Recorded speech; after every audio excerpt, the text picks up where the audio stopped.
Uh, Al, why don't you give us your name, give us your date of birth, and where you were born, and then tell us about your name of your mother and father, and your sisters and brothers, and if you can remember anything about your grandma and grandpa. We'll start out with that, okay? Okay. My name is Althea Schuyler, Parker Schuyler.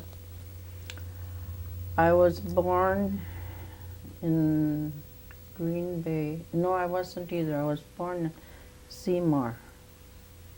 And my grandma was the midwife, Mary Johnson.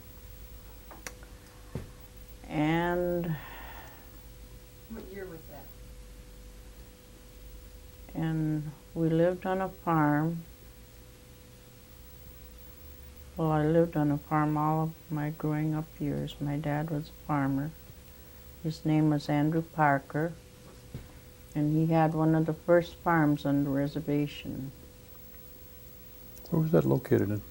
It's County Trunk H. Right where it is yet. Only remember the barn burnt. I don't remember what year anymore. And your mother's name? My mother's name was Cecilia Silas Parker, and she grew up in Oneida. Her mother's name was Mary Johnson, who was a midwife, and she delivered all you kids, I don't know how many thousands of kids she delivered around Oneida. And she was married 3 times, and they all died. And my mom I had 2 sisters and 4 brothers.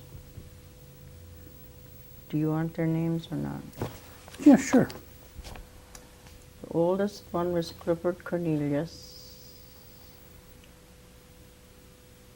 Then I came along, and then Leatrice Paulus was my sister, and Andrew Parker Jr. was my brother, and Marianne Cornelius was my sister, who is very ill right now, and Russell Parker is my brother, and Carl Parker is my brother. I had 4 brothers and 2 sisters. And we went to I went to the grade school near Seymour for 2 years. And then we moved to the farm on H, and then we went to Pine Grove School, where I graduated from the 8th grade. Then I went to West De Pere High School for 2 years, and then I quit. And I went to, my boyfriend left for the Army, so I went to Detroit and went to work in a defense plant. When you were growing up at home, what was the neighborhood like? Did you have a lot of families close by? Or? Yeah, we always had a lot of families close by, and I grew up near Seymour most of my life. I was in the 2nd grade when we moved to the farm where my dad lived on H. And the farm that my dad worked on, these people took care of him from when he was 5 years old. They raised him. And he grew up there and worked there till he bought the farm over on H. What was the name of the family that raised him? Gary Schomburg. And the house is still standing there across the road from that schoolhouse. The house is still standing there, and I have lots of memories of the room that I would sleep in when I stayed overnight there. And Your father did farm work then? my dad was a farmer all his life. And your mother Was just a housewife she worked in and the house helped on a farm. and the farm. Mhm. So you must have had chores. We had chores to do, and when I was 7 years old, I was milking 4 cows every morning and night because they had a herd of 100 cattle on this big farm where my dad worked. We had cows and pigs and chickens and horses. What kind of transportation did you have at the time? Horse and buggy or Horse- car? No, we didn't have no car right away. We'd have to hire someone to take us to town or take them to town when they went after groceries and stuff. Until we moved over on H, then we just now first had a decent car, I We should say. had a car then.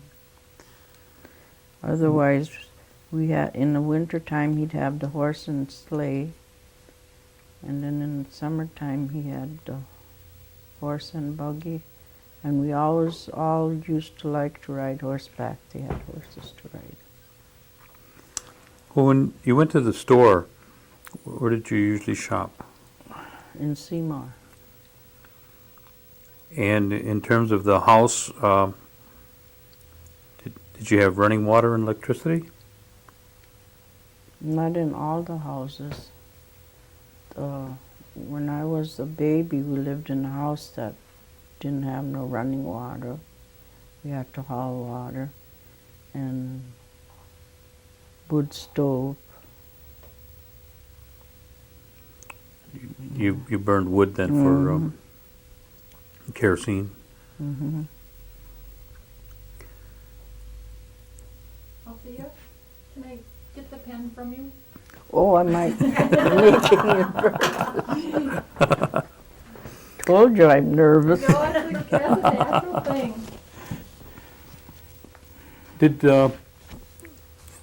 Did your mother and father speak Oneida? Mm-hmm. Were you able to speak then? I could say words, but I couldn't carry on a conversation. But I knew whatever they were talking about. They couldn't say nothing, but I knew what they were saying. And nobody could understand that. Well, I don't know either, but I just know all the words, but I can't connect and talk it. Did they tell you stories, or did they have any crafts that they did, or do you remember your... Gardening. And my mom used to make blankets or quilts, whatever you call it. Did you make quilts too? I used to help her. Did anybody do any kind of beadwork or basket making, or... My grandma, Mary Johnson, made a lot of baskets. And she sold them, you know. And Are there any baskets left that she's made? no, not that I have anyway. You know how it is when you're growing up, you don't think about those things. I could have saved a lot of them, but I just... And then when my grandma lived in a log house all her life, she didn't have no running water. And, well, this was after I was married. We moved in with her because she didn't want to move out of her house. So Lester and I moved in with her and took care of her because she fell and broke her hip. And took care of her for about 8 or 9 years. And for about 5 years she was in a wheelchair. Is this the location down from Chicago Corners? Mm-hmm. That's the one used to called Grandma Gun Hit? Mm-hmm. Okay. And that's where Tressa lived. Remember Tressa Melchert? That's the place, but that isn't the house anymore because we lived in a log house. And like I say, when we moved in with her, it really wasn't fit to, what should I say, live in, but she didn't want to move. So then we stayed with her anyway and made the best of it. And we didn't have no running water at all. And finally Lester got electricity put in, and the water would freeze in the tea kettle on the stove in the morning because the fire would go out during the night. And she always was real comforting to everybody. Anybody could come there and she'd feed them. Her table was always set for anybody that wanted to come there. And her specialty was bread and pies. And we never knew who would be sleeping on a couch in the morning when we'd come down because anybody could come there and stay. They didn't have a place to go. Her door was always open and she took care of many people. That's one thing I'll never forget, because her door was always open to anybody. Even the peddlers, sometimes, you know how they had peddlers that would go from door to door? Some of these peddlers would come from, I don't know where they came from, but they'd stay overnight and she'd feed them, and the next day then they'd be on their way. Okay.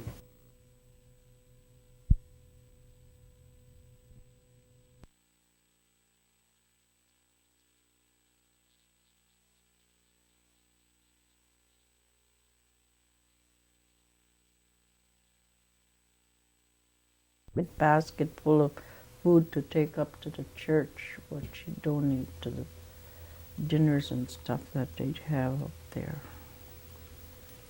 Now this is Grandma Gun Hit Mm-hmm. Johnson. Mm-hmm. What was that? Was her married name? Mm-hmm. What was her maiden Her name? maiden name was Metoxen. Metoxen. Mm. Okay. Now that, I've heard that gun hit before. Is that a name or is That's that an Indian name. It is? Mm-hmm. What does that mean? Mary. Oh, You mentioned your grandmother. Her name was Johnson. Mm. Her maiden name? Her maiden name was Metoxen, and she was married 3 times. So the first time her husband's name was Silas, and the last 2 was both Johnson, but they weren't related. Now, did they use a lot of white corn Mm-hmm. and corn soup and And cornbread? corn soup and the cornbread, and she used to keep the broth from the cornbread. I don't know if you ever ate that, but they called it ganahanda. It was like a soup, but it was just broth, you know. Did you learn how to make the corn soup and the cornbread and the broth? Mm-hmm. Do you still do that? I can do it, but I don't do it anymore because it's too much work. Now, you also mentioned that your grandma delivered a lot of children. Mm-hmm. What did she do when there was somebody that was sick? Did she have any home remedies that she had? She That you can had a remember? lot of home remedies. Do you remember any of them? Number 6, for one. What is number 6? Number 6 was for a cold or upset stomach. And then she used to have, get blue flag. That was the root from the iris, you know, the wild irises that you see along the creek. She used to gather that and dry it, and then it She used the root for that, for sore throat and a cold. Let's see what else. And she made tea out of elderberry leaves for stomach problems. And sometimes when we had a cold and it was real bad, then she'd put an onion poultice on us. And let me see what else. Those work? Mm-hmm. Did you ever use them? No, but Grandma Jim always did too. I wouldn't try it because I might burn them. You got know how to do that.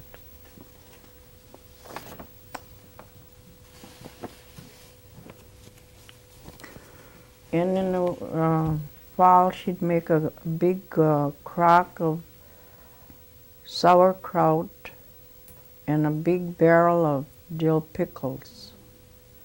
And then just leave it sit out in the winter time. Then you just go out there and it would be froze. You'd take it out of the containers and bring it in the house.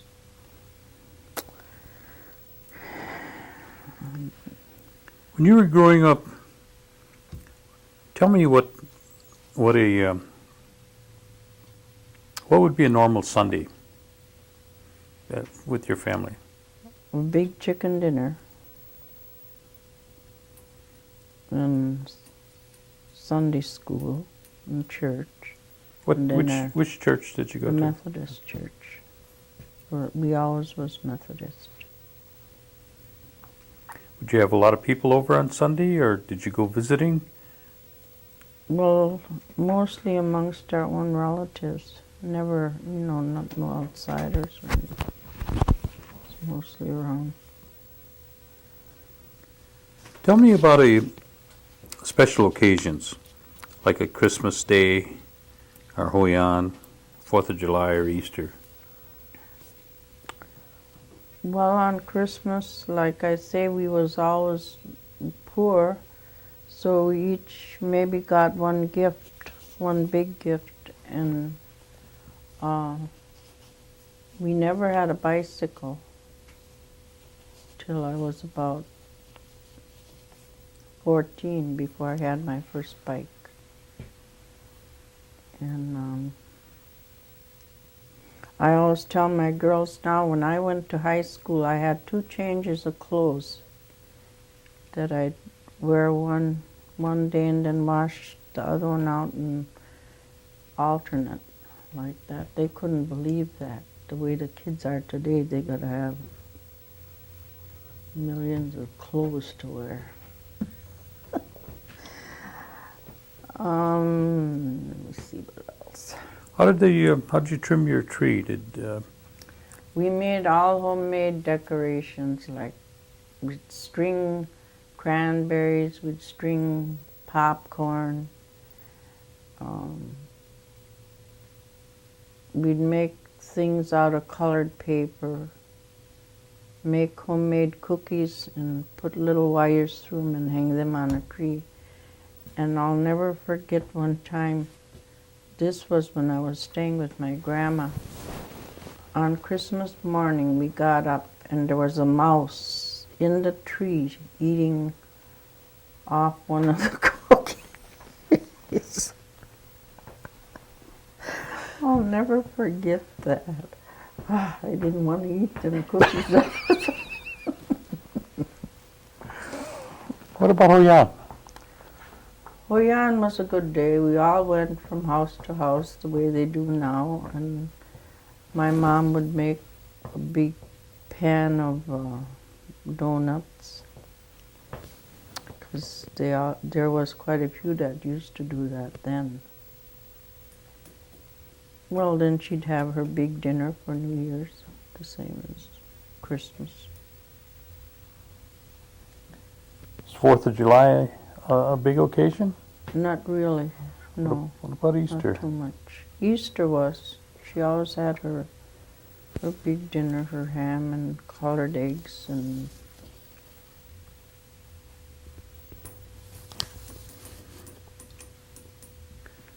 When you finished school, you said you went to the Pine Grove? Pine Grove, I graduated. There was only two of us that graduated that year. Esther Schmidt and myself graduated that year. And then I went to West De Pere for 2 years and I quit. I went to work. You went to work after? What type of work did you go into? Worked in a defense plant well, not right away. When I went to Detroit, first I worked in the dime store. And I worked there for about a couple months, then I went into the defense plant. And stayed there, I don't know, maybe a year or so. Then I went to Milwaukee and worked in the defense plant. Till I come back to Oneida, and then I got married. That was after the war you got married? Mhm. And then you moved to your homestead? We stayed with Grandma Jim when I first got married. And Lester worked for Ray Moss on a farm. We didn't have no car. And then finally we moved to Detroit. We didn't stay there too long, I could say maybe a couple, 3 years. Then we came back to Oneida. And then Lester went to work on the boats, lights. And then finally he got in at the paper mill in De Pere. And he was there for 16 years, then he quit. Then he went to outside work, driving truck and tractors and the bulldozers and stuff like that.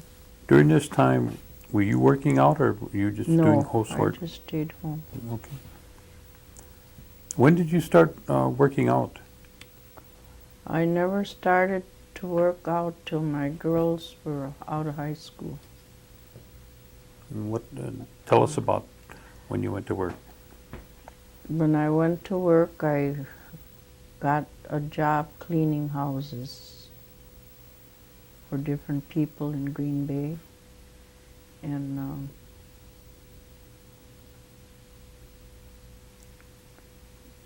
then when I got through with that, then I started cooking at the tribal building. Was our first place to work. Where was that located? By Chicago Corners, across the same place for the school was. And I worked there. Let me see, we worked 3 days a week then to start out. And then finally we moved to Site 2 in the community building there. And we stayed there till must have been, is it 8 years or 9 years that senior center is going? About that. We stayed at the community center building there till then. And then in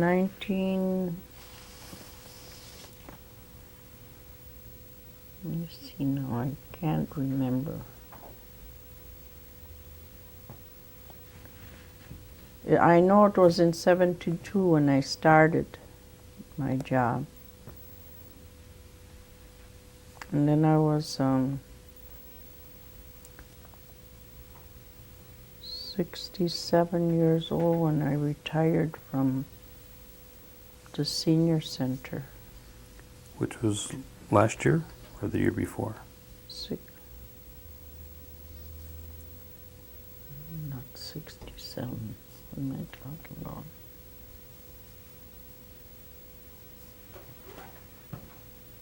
Yeah, it was 67. Mm-hmm.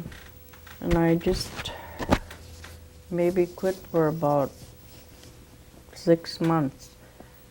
And then I went back to work at the senior center at our church. And I worked 2 days a week there.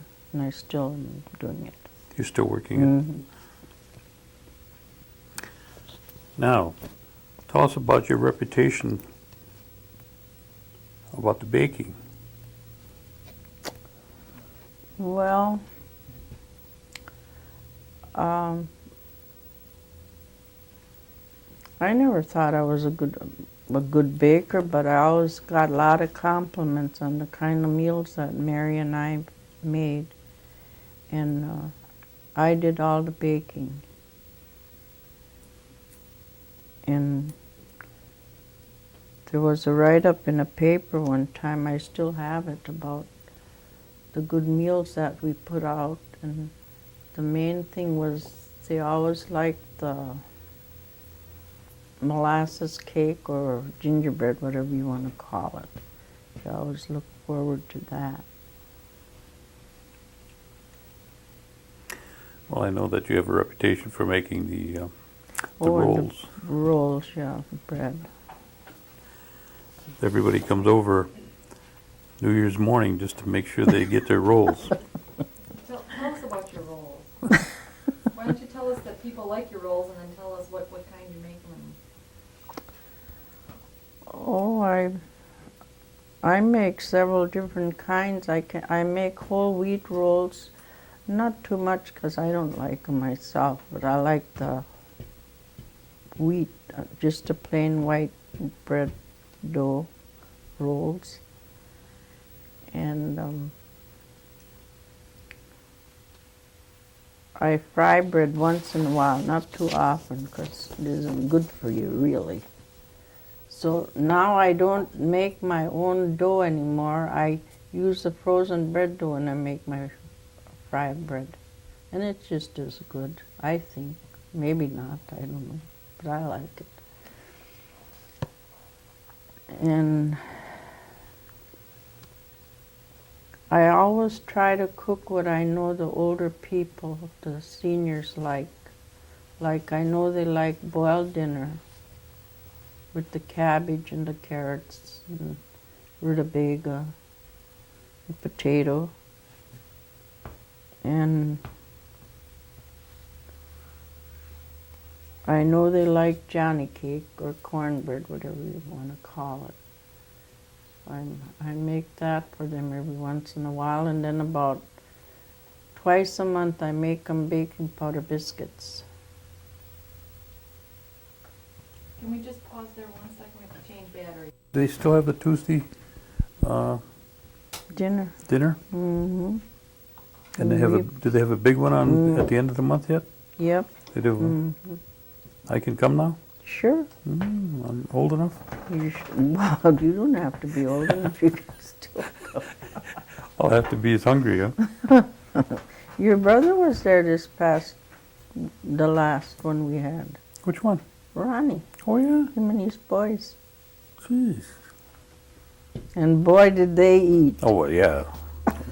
Especially that one. Boy, them boys grew up. Holy cow. They're big. Okay, now when we start up again, what I want you to do is think about, I'm going to ask you when you got into tribal government and why you got into the tribal government. And then maybe you can just kind of tell us the position you held and kind of the length of time that you held it, if you can remember. I can't remember the year. Well, that's all right. But you can tell us where you remember starting out at in your meetings, how many there were of you, who you can remember that served with you, and you were treasurer, right? I was treasurer for 10 years. Yeah, and we started out in the... wait a minute now. Oh. We're going? Okay. Lead her with a question, though, Gordon. Okay. Althea, tell us when you started into the tribal government, the Oneida tribal government, the position that you held, and why do you feel you got into the tribal government? I was treasurer of our church for I don't know how many years, and one of the elders told me that I should run for treasurer of our tribe. So I thought about it for a while, and then I thought, oh, I don't think I want to get involved. But then I did, but I can't remember the year now. But anyway, I was in there for 10 years, and we got $5 a month when I was in there. And we held our meetings over in Site 1 in the community building there. And a lot of times it was so cold in there that we had to keep on our winter jackets and dress real warm because they just had a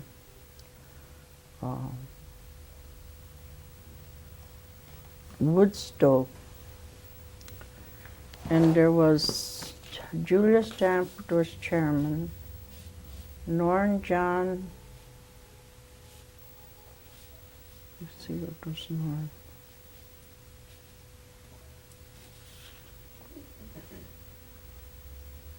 Can't remember what Norn was, but I knew he was in there. Aunt Irene Moore was secretary. And did I say Julia Stanford was chairman? What kind of a budget would you have at the time? How much money were you working with? That I couldn't tell you. It wasn't very much. Like I say, we only got $5 a month. And I had to work with putting the people on the roll. So Irene Moore and I used to sometimes work way in the night by my house, not at the center, but by my house, getting the people on the rolls and getting all the books up to date. And You didn't have any equipment to work with. no, Everything was by hand, handwritten. handwritten. Where were the records kept? I had them by my house for the roll part of it, because they'd come there when they'd want to put someone on a roll, and then I used to have to take the payments for the homes that they had built for them, for the different people. They'd make the payments to me, and then I'd have to deposit it in the bank. So you've seen a lot of changes from Oh, when you started to even the 10 years that you served to the present. that's right. I said, now I wouldn't want no part of it.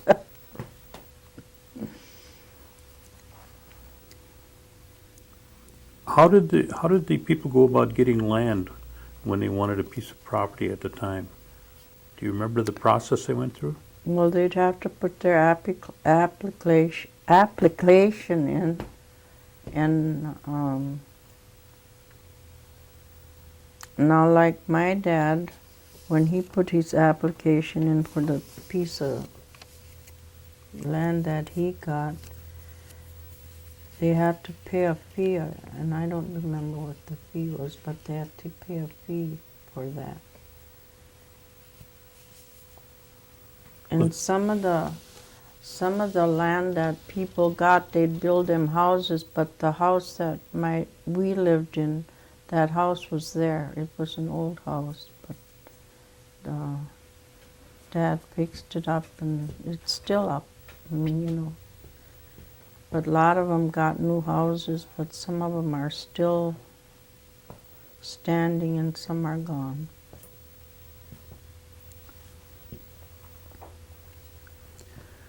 When somebody asks you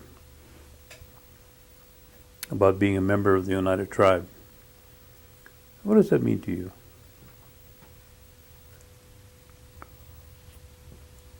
Well, I don't know. I am proud to be be a member of the United Tribe, and I never would say Indian. I'd always say Native American.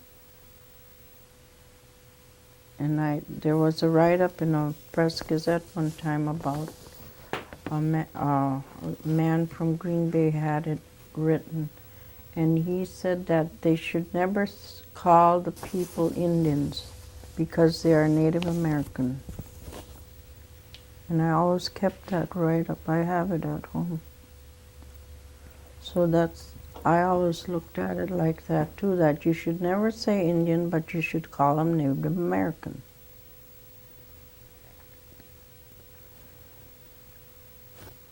From where you've been involved with the Oneida tribe and where you see it today, what kind of advice would you give to the younger ones coming behind you? Well, for one thing, I think that the people that are growing up, or even the ones that are here now, should have more love for one another and try to work more together and get along and always have something nice to say about somebody. Don't always belittle them and be jealous of them or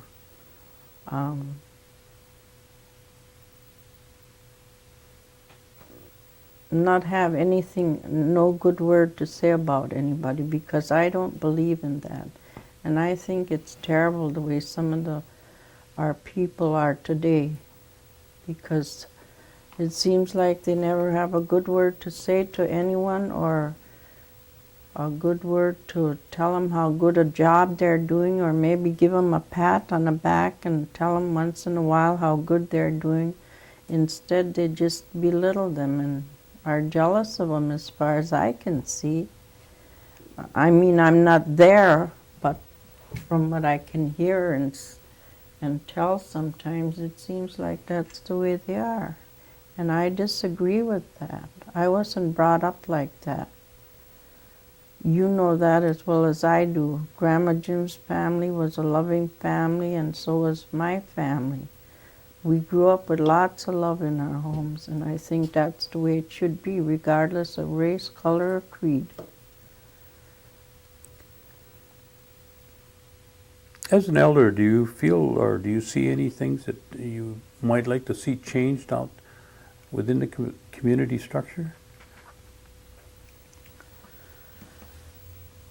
There's a lot of things that I think should be changed. There's so many people want nice things and have nice homes, but they don't take care of it.